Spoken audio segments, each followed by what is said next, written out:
Hey, everybody. Welcome to another Cupcakes, Contraceptives, and Conversations with Pregnant with Possibilities Resource Center. We are joined with Veranda, of course, and Chandelier is back. Hey, Chandelier. Hello.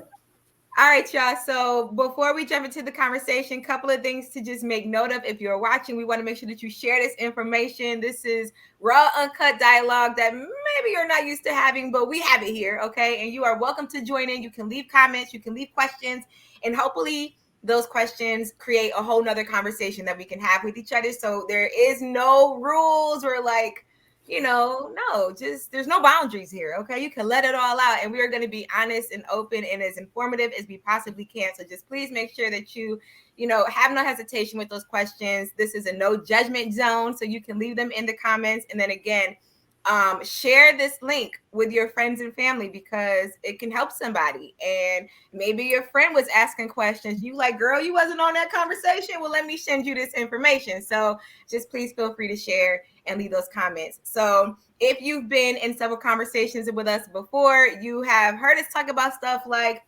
contraceptives. You've heard us talk about unwanted pregnancies and safe sex and abstinence and all these things that we've talked about. Last week we talked about consent. Was that last week? That Or was last time we talked was consent. So you see these conversations get deep and they're very topical when it comes to our sexual health and just the things that we, deal with no matter what your age demo is. So today we are talking about the risks and consequences of having those risky sexual encounters and risky sexual activity. Because it's not just pregnancy, y'all, right? Unwanted pregnancy is not the only thing that can stem from risky sex. So let's talk about it. What else goes on? What's those consequences and risks? Absolutely. So I'll kick it off. So I am, again, Veranda Rogers, the Executive Director for Pregnant with Possibilities. And today we want to talk about, is the risk worth the consequence? So what that means is if you decide to engage, there are three forms of sex. The first one is that most people know of, vaginal. There's also oral and there's anal. So there's three forms of sex. If you engage in any of these forms of sex unprotected, what is the risk? And are you willing to handle the consequences that go along with them? So today we'll be talking about STDs and STIs. So most people ask, what is an STD? So a STD is a sexually transmitted disease. A STI is a sexually transmitted infection. And so essentially people are like, well, what's the difference? Honestly, I'm going to say there really isn't a difference. However, with STIs, it's an infection, typically is something that's curable. When it becomes a disease, meaning it's a sickness, is passed down from one person to another during sexual activity. And when it becomes a disease, it means it's prolonged. If it's an infection, that just means it's something that you've had for a period of time. You can typically get some type of antibiotics, things like that. You catch it very quickly. Most times when people have an STI or STDs, the most common form is no symptoms. So understanding and knowing your body is absolutely important. But today we'll break down, there's three types of STIs, which is a bacterial infection, there's parasite infections, and then there are viral infections. Chandelier will go in a little bit deeper talking about the three different types. And then the most common, which most people should know, is bacterial infections, and that's seen in young people ages 14 to 25. Okay. So as she stated, there are three different types of STDs. Those are the bacterials, the parasitics, and the viral infections. So when we're talking about young people and STDs, they are making up the largest number, especially African Americans. They're making up the largest demographic for this. So we got chlamydia, which is known as the clap. I know everybody probably heard of that already. Women's symptoms may include discharge, bleeding in between periods like spotting, and then some flu-like symptoms. But as she stated, a lot of these come with no symptoms at all. Or you may not notice them because they're faint. Then you have gonorrhea. That one is kind of the same symptoms, but then you may have like burning with urination for both male and female. Cramps and painful lower abdomen. Um, so yeah, that one is becoming resistant to antibiotics. I've done research for the past couple of months on this, and That one's becoming dangerous because it's becoming resistant to the typical antibiotics that we are using to treat it. So for that one, you get a shot and, with the pills. So chlamydia is typically like 4 pills twice a week, however it goes. I'm not sure the treatment per se, but syphilis shows up at least 1 to 12 weeks after sex. In comparison to gonorrhea and chlamydia, those show up maybe 7 days after sex. So got to really pay attention. Um, Syphilis is a little bit different than those because they come with stages. Now, syphilis starts off with small warts on the genital areas. Then you may have flu-like symptoms in stage 2. Stage 3 is the most dangerous stage because then it transfers into the brain. So then you have like mental issues and things like that going on when you prolong syphilis. Sorry, my computer backlight went out. So yeah, so gonorrhea and chlamydia, they pretty much have the same treatment. I would say go as soon as possible. Those can lead to liver function, malfunctions, and things like that. So we're going to go to the parasitic infections. These are the bugs. So trichomonas, which is the most typical, is called trick in slang terms.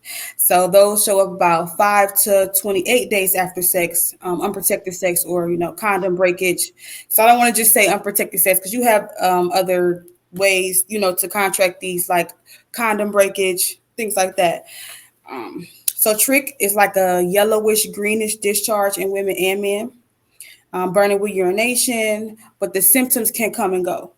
So it may seem like it went away on its own, but it really didn't, and they will come back and be present.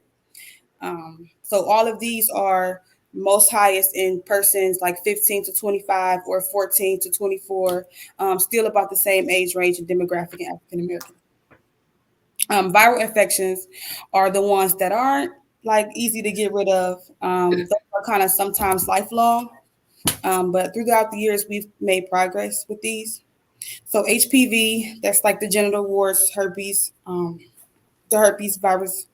So 1 to 8 months is a show up time for that.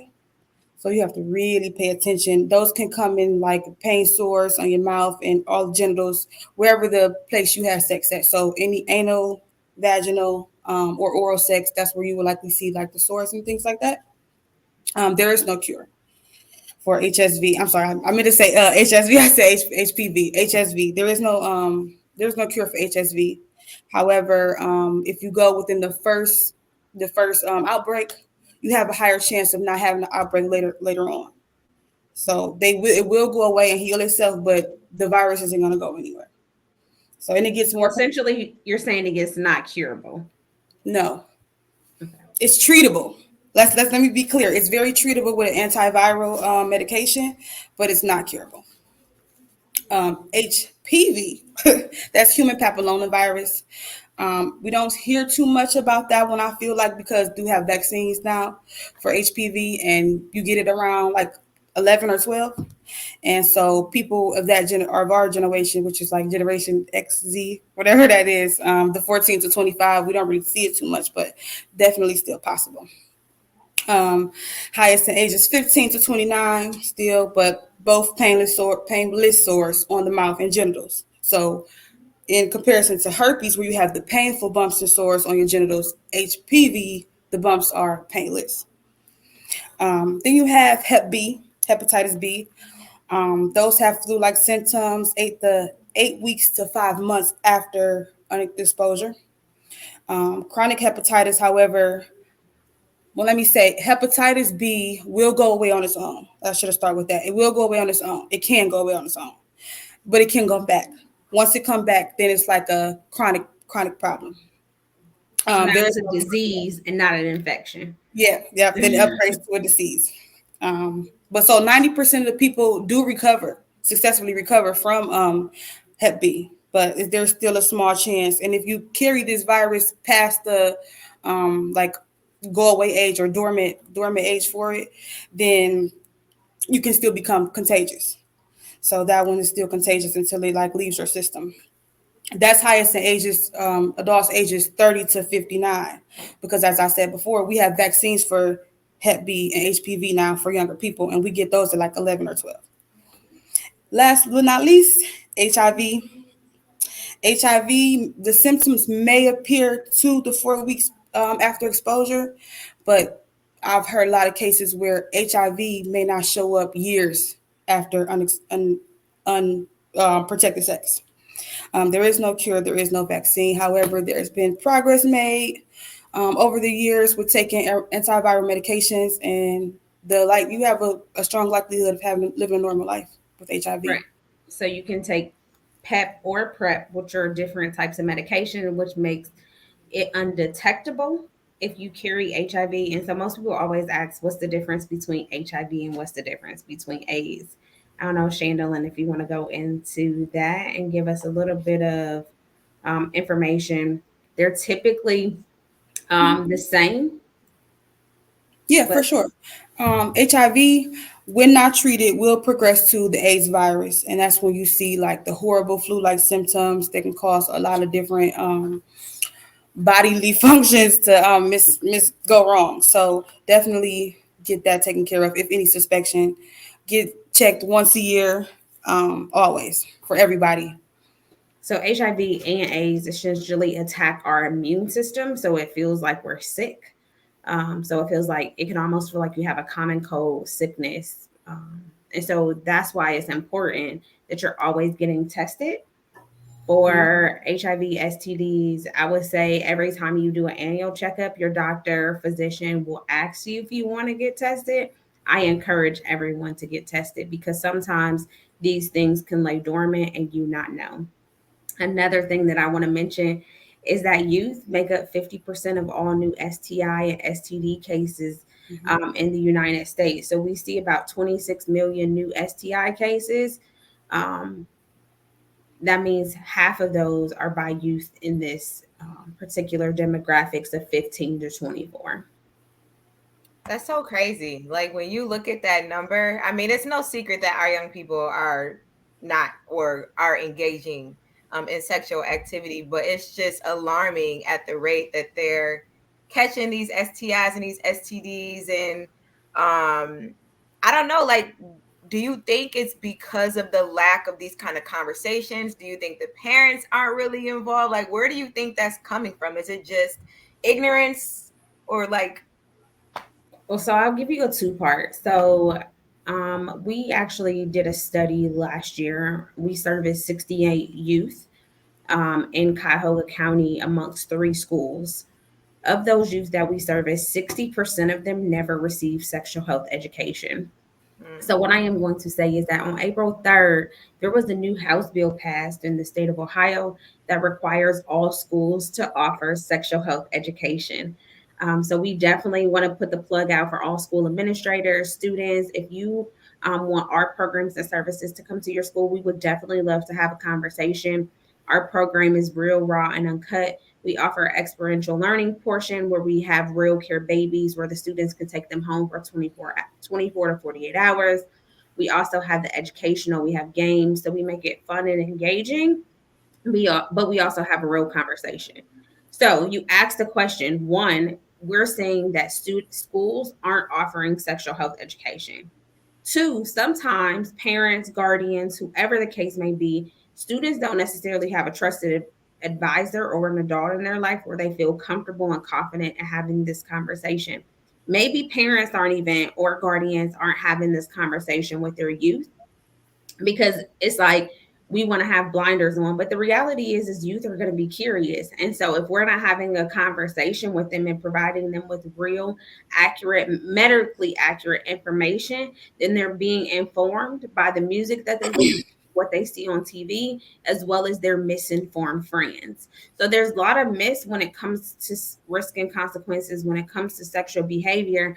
And sometimes people are learning or they're feeling pressure to do things because they're in these environments where sometimes people are lying like, oh, I'm doing this, that, and other, or they're curious because we've seen it. The reality is everyone has sexual natures and behaviors that they want to explore at some point in time.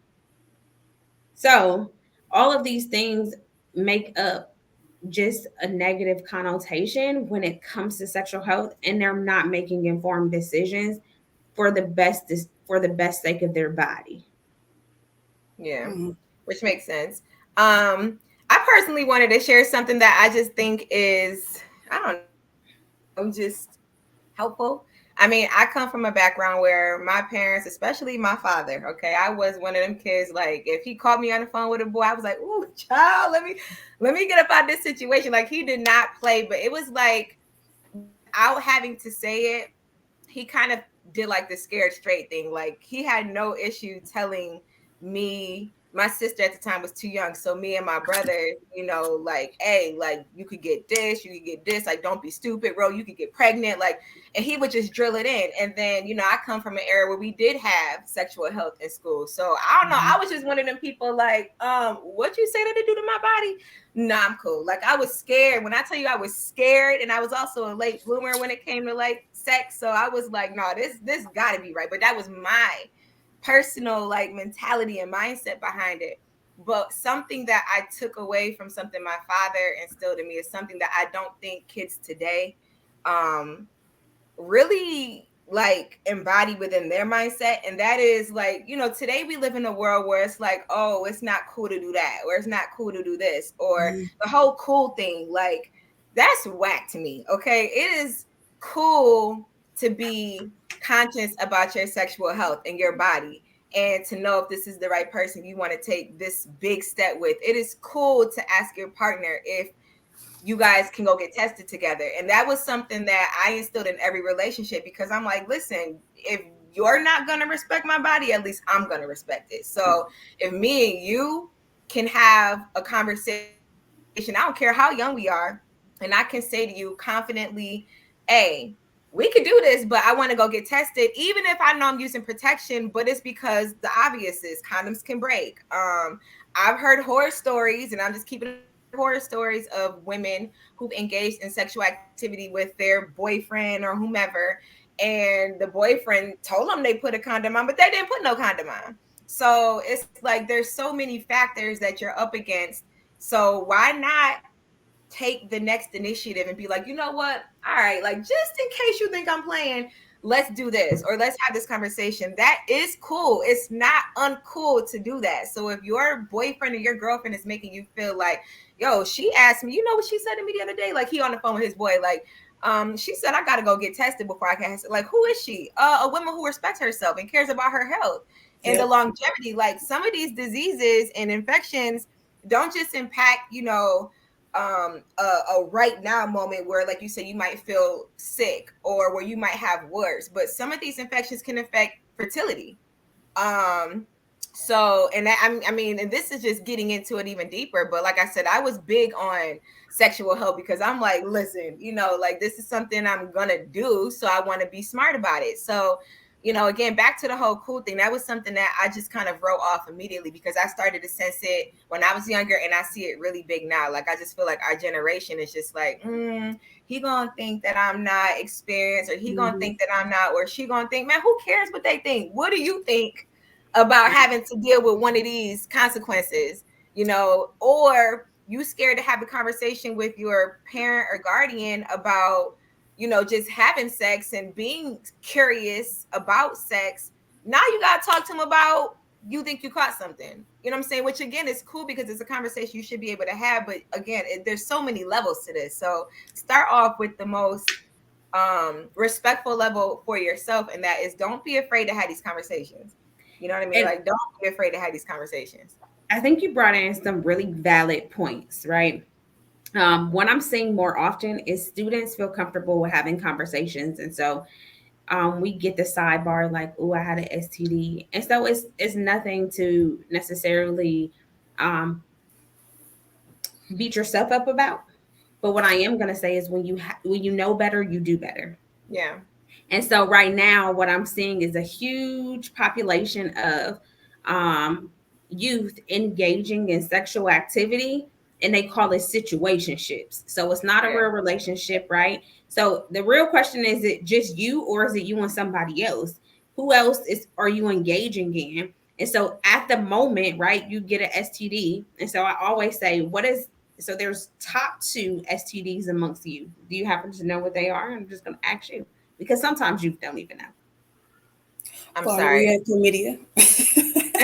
Right. I was gonna say chlamydia, which is before gonorrhea. So chlamydia is the number one STD reported amongst youth. And the second one, which is a close second, is gonorrhea. And so, as we said, those two are curable. But what happens when you get into a situation where it's not curable? You don't have medicine. And I know Chandelian talked about gonorrhea is now becoming resistant, meaning that your body isn't necessarily adhering to the medicine to make it go away. So, as youth, you have to be protected of your own body and who you decide to engage with, because you don't necessarily know what someone else is doing when they're not with you. You're at the mercy of making sure that the other person is having a candid conversation and discussion. So I encourage you, one, to be protected. Uh, and I would probably say one, the first one. Let me go. Being protected is two. One is in being committed to the yes. When you decide to say yes to somebody, you want to make sure it's because that's what you want to do. You're not doing it because you feel pressured by your friends.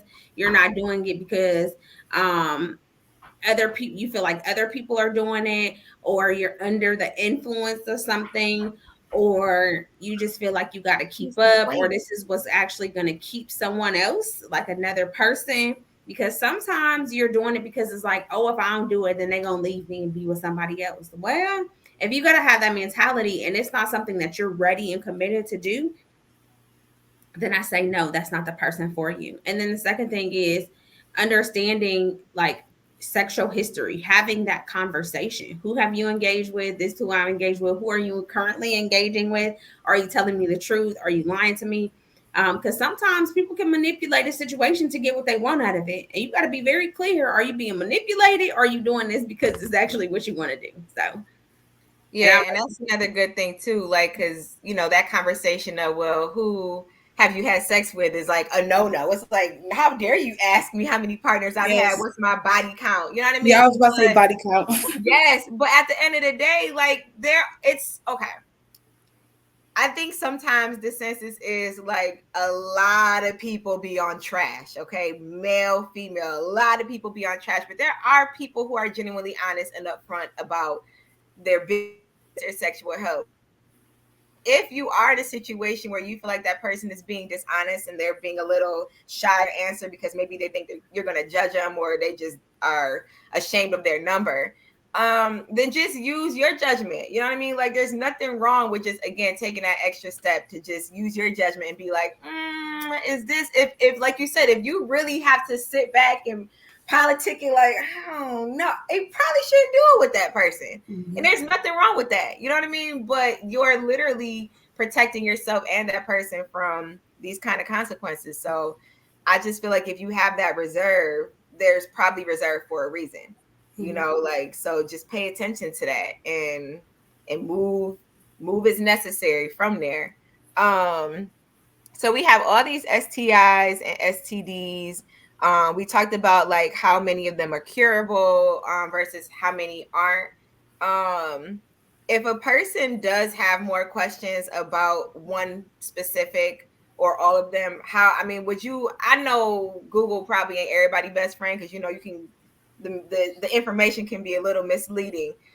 Where would you suggest someone go to get more information?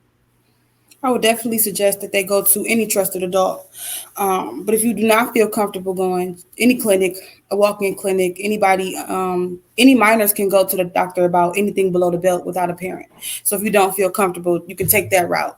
I would not recommend Google. A lot of self-diagnosing on Google, and that's not healthy because usually Google like show you like the worst pictures. So it's like a lot of fear mongering. So definitely Metro may require you to have a medical card and ID. But most places, if you're under like 16, you don't have to have a medical card or ID. Just walk in, tell them, slight issues and get tested. There's a lot of stigma around it. Oh, she dirty or he dirty and they're slutty or whatever, but just stay safe because you do have, incidents where condoms do break, condoms do come off. Everything is not foolproof. Everything is not 100% proof except abstinence. So just definitely go get tested. Listen to your body. That's important too. And I want to add something when you said a condom, right? and I meant to mention this earlier, condoms also come off. If you, and I know we talked about this when we talked about the condom segment, but I've also know people who a condom has came off, and a condom can be in your vagina for several days before you can either get it out or it'll come out on its own.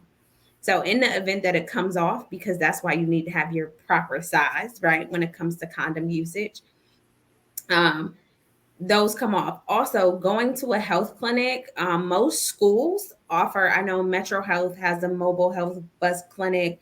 There's other mobile buses that come, whether it's to your local shopping center or they actually come directly to your school parking lot. You can actually go and visit them. The AIDS Task Force has a mobile bus if you want to get tested for AIDS. They will actually come out. I know we'll be doing some partnerships with them, so as we're doing our school-based programming, that is something that we will also offer is testing, because the reality is we want to make sure that all youth and let me also say parents or guardians have what they need to have a conversation with the people that reside in their household. And I feel like none of us should be off limits to talk about this subject with trusted people who could actually help guide us and lead us in the right direction, or just being able to have this discussion with the person that we're wanting to engage with. If you want to engage with a person, you should absolutely be clear about having a conversation about your sexual health so that you don't have to hopefully encounter any of these sexually transmitted diseases that we've talked about today. We want you to be safe. We want you to know that, hey, if you have some abdomen pain, maybe you're experiencing discharge, you probably should speak to a trusted adult or your healthcare provider, like, hey, this is what's happening. So that's just my little feedback. Also, I'm going to also mention 2116s. It is an online website. So 2116s.com that you can go to. You can actually even put your zip code in. It'll pull up it has a resource finder guide, so you can find the closest clinic close to you.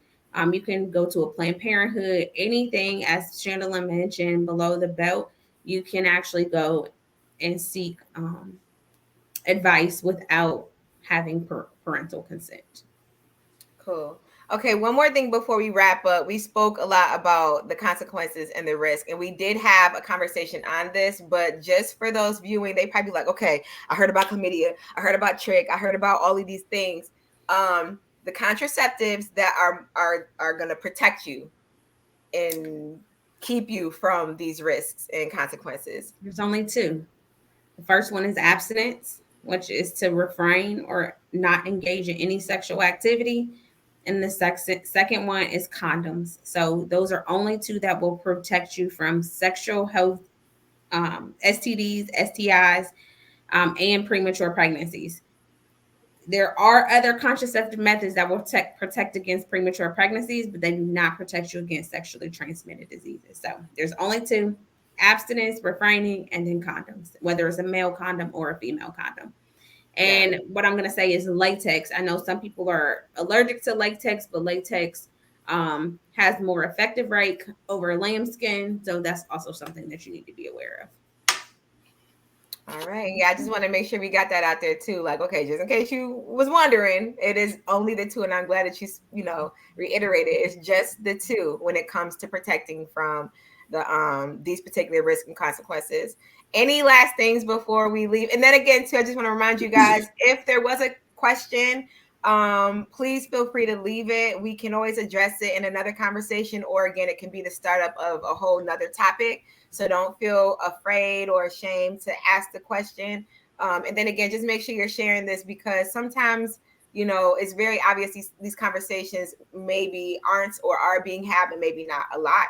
So if you know somebody, maybe it's not you, but you know somebody that's going through something that they could really utilize this information, send it to them. Like, hey girl, hey, here you go. Thank you. You're welcome. Whatever. You know what I'm saying? Like, make sure you share it. So, but any last thing before we go? Yeah, I would like to say, just go get tested.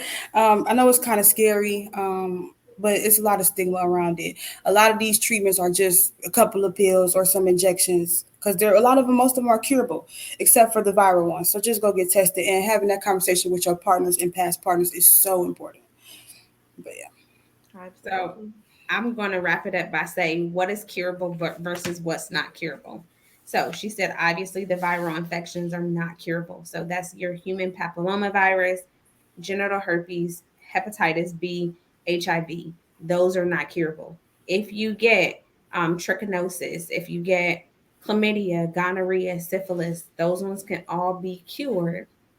So, understanding the difference and making sure that when it comes to your sexual health, you are making the best decision for your own person and not based off of what someone else feels like you should be doing or what they're telling you should do. Well, thank you guys so much for another conversation. We'll be doing this again, and hopefully, this encourages you to have a conversation with your friends, families, yourself. And then, of course, feel free to reach out to Veranda Chandelier at Pregnant with Possibilities Resource Center, because this is, in fact, a resource center for you, and they can do so much to help you with whatever you've got going on. So please feel free to utilize our ladies here, and we'll see you guys for another conversation next time. Thank you. Have a great rest of the day. You too. Bye, y'all.